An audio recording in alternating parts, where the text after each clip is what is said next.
बच्चों, कैसे हैं आप सभी। उम्मीद है आप सभी बहुत अच्छे से होंगे। कक्षा की शुरुआत करते हैं। बच्चों, ऑनलाइन क्लासेस में कितना मज़ा आता है ना, क्योंकि ऑनलाइन क्लास में हम कई सारी चीज़ों के बारे में जानते हैं, समझते हैं, नई जानकारियों को इकट्ठा करते हैं। बच्चों, क्या आप जानते हैं कि मैं कौन हूँ? बच्चों, मैं आपकी अध्यापिका हूँ।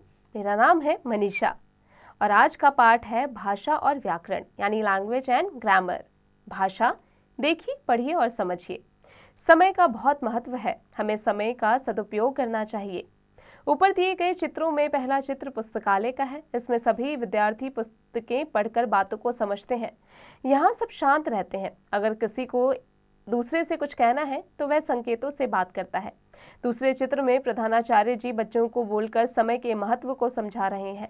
बच्चे सुनकर उनकी बातें समझ रहे हैं। केवल कुछ ही संकेत ऐसे होते हैं जिन्हें हम आसानी से समझ सकते हैं। ये है, बेटी को इशारे से चुप रहने के लिए कहती माँ, ट्रैफिक को इशारे से नियंत्रित करता ट्रैफिक सिपाही और क्रिकेट खिलाड़ी को आउट होने का इशारा करता अंपायर। बच्चों, ऐसे और भी अनेक संकेत हैं जिनका प्रयोग हम केवल आमने सामने रहकर ही समझ सकते हैं। यदि हमें दूर बैठे लोगों को कुछ कहना है तो वे हमारे संकेतों को समझ नहीं पाएंगे।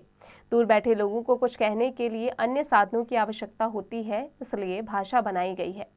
भाषा वह साधन है जिससे हम लोगों तक अपने विचारों तथा भावों को पहुंचा सकते हैं और उनके विचारों तथा भावों को समझ सकते हैं। भाषा के रूप। मौखिक भाषा। मौखिक अर्थात मुख से बोलकर। इस रूप में बोलकर अपनी भाषा कही जाती है। दूसरा उसे सुनकर समझा जाता है। जैसे, यह आकाशवाणी है। बेटा, मजदूर दिवस 1 मई को होता है। एक जरूरी सूचना, बिजली का बिल, दिनांक। आपने देखा, इन सब में बोलने की आवाज आ रही है, हम उसे सुनकर समझते हैं। लिखित भाषा।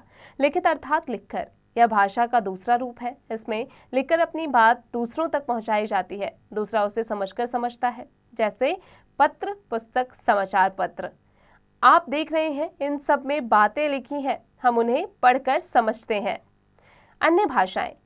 संसार में बहुत ही सी भाषाएं बोली जाती है, पढ़ी और लिखी भी जाती है।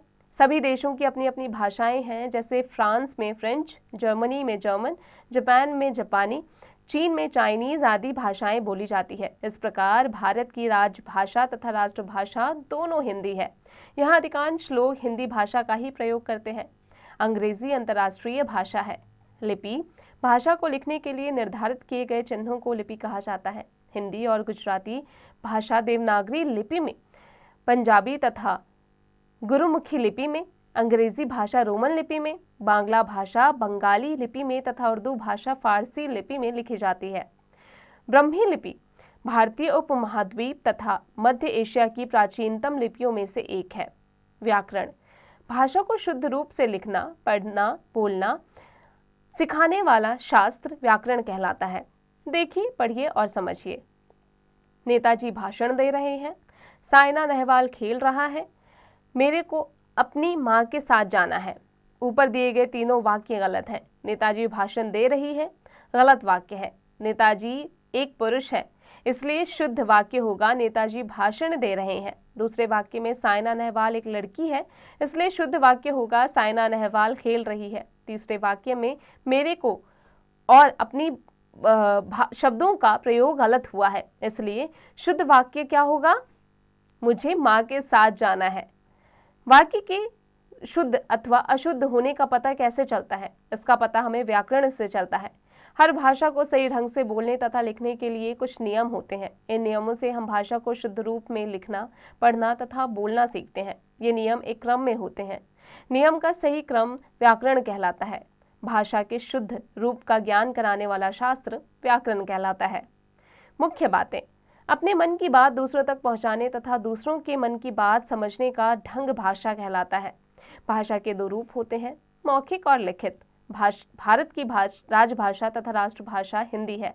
अंग्रेजी को अंतर्राष्ट्रीय भाषा का दर्जा मिला है। किसी भाषा को लिखने के लिए निर्धारित किए गए नियम व संकेत उसकी लिपि कहलाते हैं। हिंदी भाषा की लिपि देवनागरी है।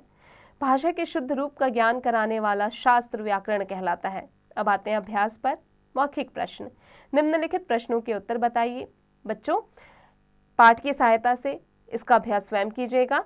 अब लिखने की बारी। सही उत्तर के आगे सही का चिन्ह लगाइए। अपने मन की बात दूसरों तक पहुंचाने तथा दूसरों के मन की बात समझने का साधन क्या कहलाता है? संकेत। बच्चों, आगे का अभ्यास स्वयं कीजिएगा। सही कथन के सामने सही तथा गलत कथन के सामने गलत का निशान लगाइए। हिंदी भाषा की लिपि ब्रह्मी है। गलत। बच्चों, आगे का अभ्यास स्वयं कीजिएगा। निम्नलिखित चित्रों को देखकर वाक्य बनाइए।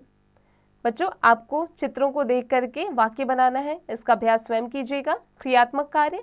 नीचे दिए गए राज्यों में बोली जाने वाली भाषाएं तथा लिपियों के नाम लिखिए तथा पुरुषों के चित्र वहां की परंपरागत पहनावे में चिपकाइए। बच्चों, इसका अभ्यास आप स्वयं कीजिएगा। उम्मीद है कक्षा में पढ़ाई गई हर एक बात आपको अच्छे से समझ में आ गई होगी। अब आप इसका अभ्यास निरंतर करते रहिएगा।